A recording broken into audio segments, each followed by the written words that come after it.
na napakahirap pababain kanina.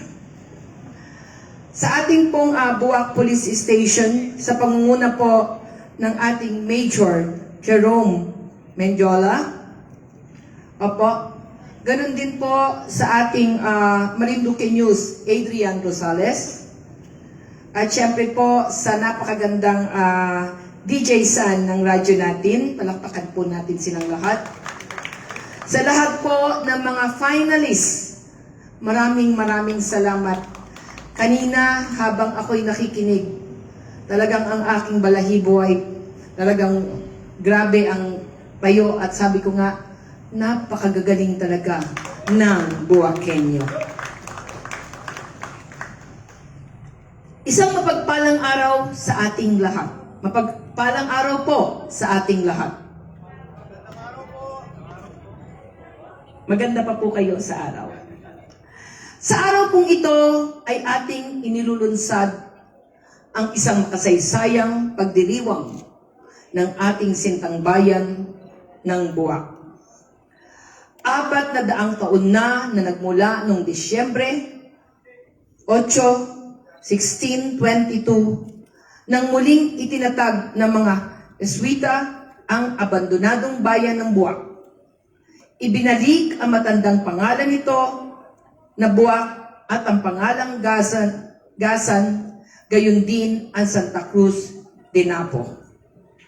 Kaya naman may malaking dahilan upang paghandaan natin ang makasaysayang pangyayari ng muli itinatag ang ating pinakamamahal ng bayan ng Buwak.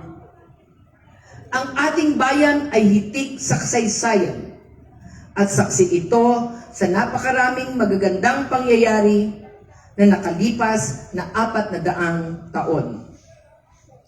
Saksi ang mga epedisyong ating nakikita sa kasalukuyan sa hitik na kasaysayan ng ating bayan.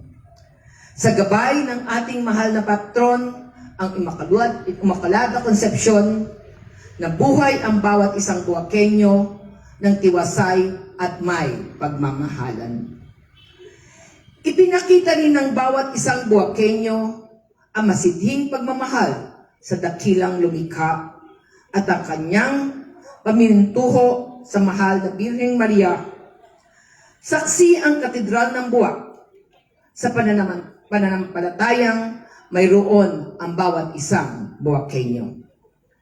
Kaya naman, bilang inyong punong bayan, ako ay malugod na nag-aanyaya sa inyo na makiisa kaya sa lahat ng gawain na ating isasakatuparan para sa makasaysayang pagdiriwang sa ika-400 taon na muling pagkakatatag ng bayan ng Buwak.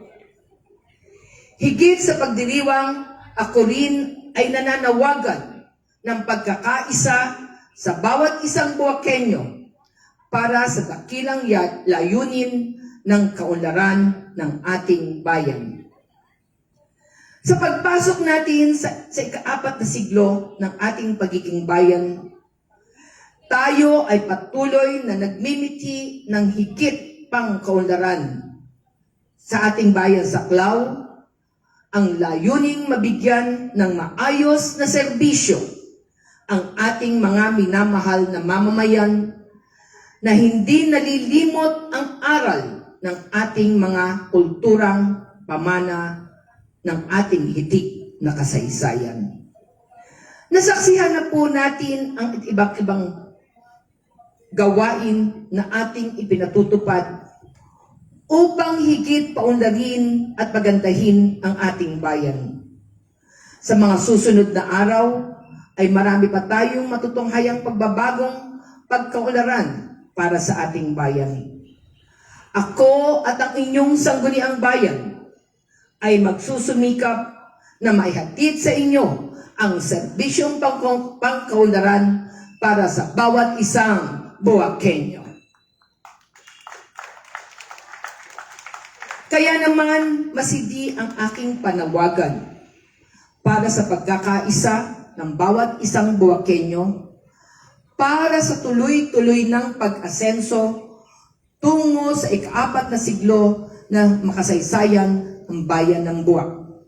Kaya sa inyong lahat, ako po ay bumabati sa ika-4 na taon,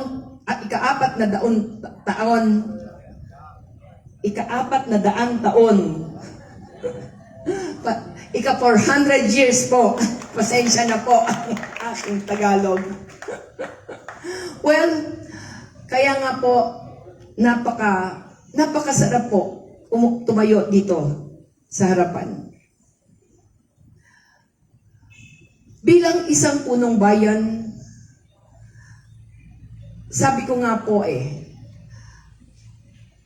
ang sarap po maging isang punong bayan na ikaw po ang makakaranas ng ika-4 na taon ng iyong bayan. Kaya sa inyong lahat, maraming salamat.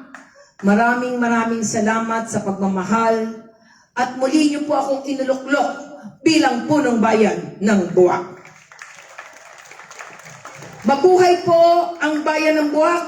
Mabuhay po ang lahat ng Buwakenyo. Maraming salamat. Mahal na mahal ko po kayo.